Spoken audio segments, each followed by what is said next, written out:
To online classes.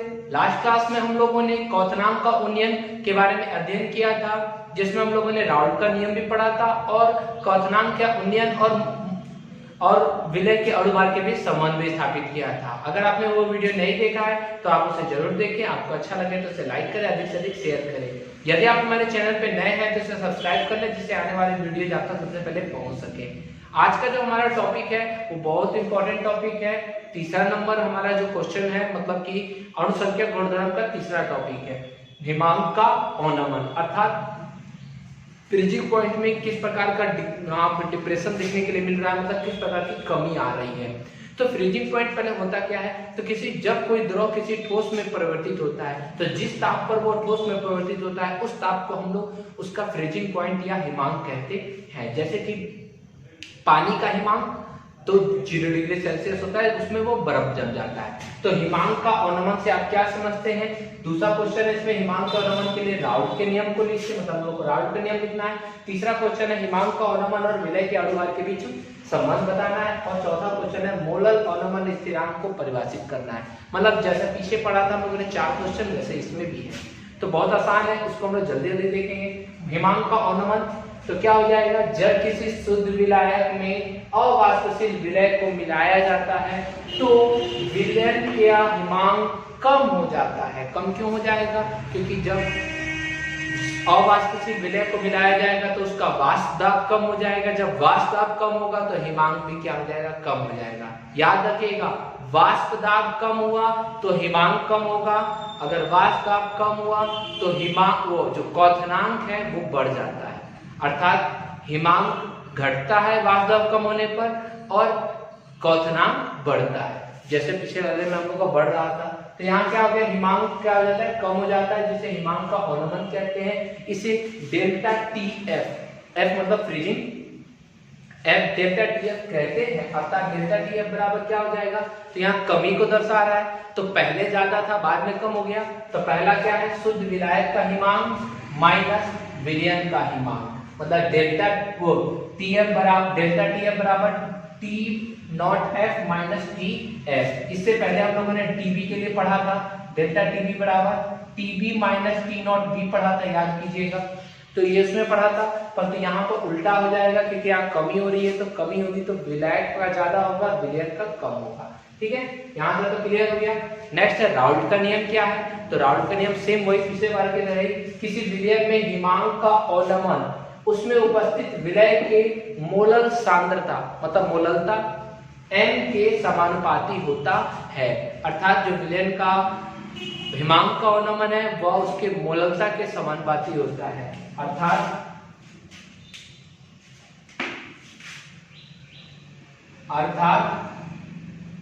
Delta T F समानुपाती N. N क्या है, मोललता, मोललता का फॉर्मूला आपको पढ़ा होगा, डेल्टा टी एफ बराबर के बी इंटू एन। के बी क्या है, तो जहां के बी बराबर क्या है, तो आपको पढ़ाया गया है पीछे ही कि इसको कहेंगे मोलल अवनमन स्थिरांक। तो लिख देंगे जहां के बी एक स्थिरांक है जिसे मोलल अवनमन स्थिरांक कहते हैं। अगर हिंदी में लिखना तो ऐसे करके आप लिखिए कहते हैं। क्लियर, यहाँ तो कोई दिक्कत नहीं है। फिर हम m बराबर फॉर्मूला क्या जानते हैं, क्योंकि n बराबर क्या होता है भाई, m बराबर हमने पढ़ा था W गुणे 1000 बटा छोटा n गुणे बड़ा W, यही था, पढ़ा था आपने। जहां W बराबर क्या है, तो W बराबर विलय का भार, विलय का भार, और n बराबर विलय का अणुभार, और बड़ा W बराबर विलायक का भार। यही तीनों चीज आपने पढ़ा था, मैंने आपको पिछले वाले में पढ़ाया था। तो इस मान को यहाँ रखने पर जब रखा गया, इसलिए डेल्टा टी एफ बराबर यहाँ बी नहीं होगा, सॉरी गलती हो गया, के एफ होगा, के एफ होगा, आप सही कर लीजिएगा, भुला गया गलती से लीजिए, के बी तो उसका मान है। तो क्या हो जाएगा, डेल्टा टी एफ बराबर के एफ इंटू एम का मान कितना हो जाएगा W गुणे 1000 अपॉन M गुणे W। ठीक है, यही हो गया हमारा समीकरण नंबर 2। कौन सा समीकरण हो गया ये? समीकरण नंबर 2। तो उपरोक्त कितना, हाँ, तो यहाँ हिंदी लिखना होगा, तो हिंदी के लिए आप लोगों को दिखाई नहीं दे रहा, तो मैं ऊपर से मिटा के लिख देता हूँ। चलिए आप लोग यहाँ उतार लीजिए, लिखना तो यहाँ लिख देते हैं। समीकरण 2,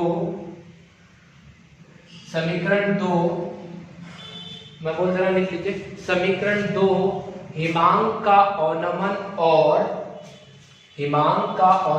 और विलय के अणुभार के बीच संबंध को दर्शाता है, मतलब यह संबंध है। ठीक है, कैसे लिखते हैं? समीकरण 2 हिमांक का अवनमन और विलय के अणुभार के बीच संबंध बताता है। लिख लीजिएगा यहाँ तक। इसके बाद यहाँ ये खत्म हो गया, तो हमारा कितना क्वेश्चन खत्म हुआ? 3 क्वेश्चन खत्म हुआ। अब चौथा क्या है? मोलर अवनमन स्थिरांक। चलिए इसको पहले उतार लीजिए, यहाँ तक उतार लीजिए, तब कर देते हैं। ठीक है, जल्दी उतारिए यहाँ तक।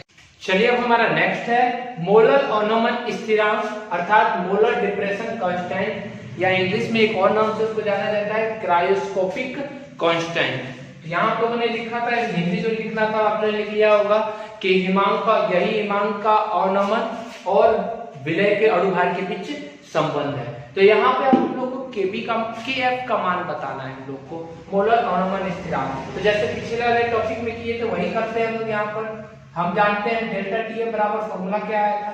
तो KF into W into 1000 upon M into W, यही था। अगर हम यहाँ पर KF का मान ज्ञात करें, तो KF का मान ज्ञात करने से पहले KF इंटू, अगर W बटा M की जगह पे हम क्या लिखते हैं? N, W बटा M बराबर N होता है, इंटू 1000 अपॉन बड़ा W, यही हो जाएगा। यदि डेल्टा TF बराबर क्या हो जाएगा? KF इंटू N गुणे 1000 बटा W।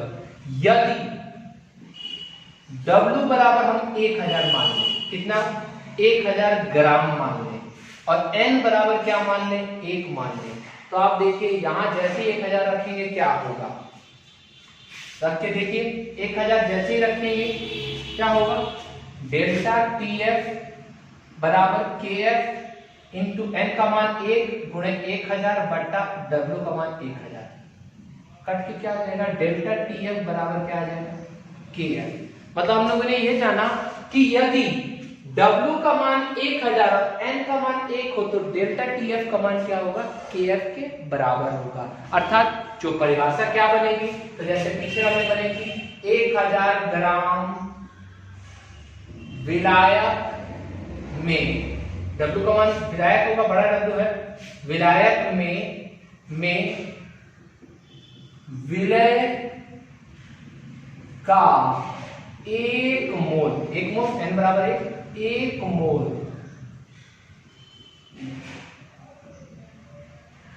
घुलाने पर, मतलब कि घुलाने पर उसको बनाया जा रहा है।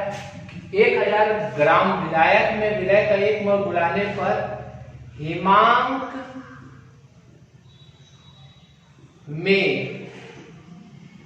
हुए अवनमन को, मतलब हिमांक में जितना भी अवनमन हो रहा है, हिमांक का अवनमन मतलब डेल्टा TF को मोलर अवनमन स्थिरांक कहते हैं। अर्थात यहाँ पे हम क्या समझे कि जब 1000 ग्राम विलायक को 1 मोल अगर उसमें विलय का घुलाया जा रहा है, तो हिमांक में जितनी कमी आ रही है, जितना उसमें अवनमन हो रहा है, उसे हम लोग मोलर अवनमन स्थिरांक कहते हैं। तो यहाँ पे हमारा ये भी टॉपिक क्या हो गया? समाप्त हो गया। इसको लिखने की जरूरत नहीं है आप लोग को, ये तो मैं आपको समझाने के लिए बस बता रहा हूँ।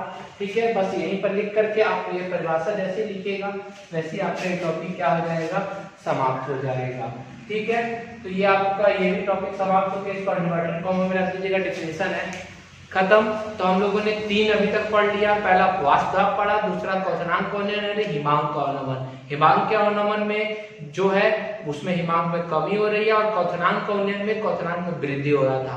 बिल्कुल ध्यान से, दोनों एक जैसा ना हो जाए, इसे थोड़ा सा अलग अलग करके अच्छी तरह से आप लोग उसका नोट्स बना लेंगे, ठीक है।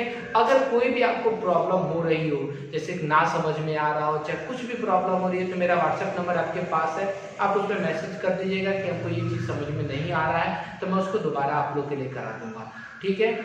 कोई दिक्कत तो नहीं है, आप इसको कर लीजिएगा। और नेक्स्ट जो वीडियो है, जो हमारा जो चौथा बच रहा है अनुसंख्यक गुणधर्म, उसके बारे में अध्ययन करेंगे। अगर आपको ये वीडियो अच्छा लगे तो इसे लाइक करेंगे, अधिक से अधिक शेयर करें।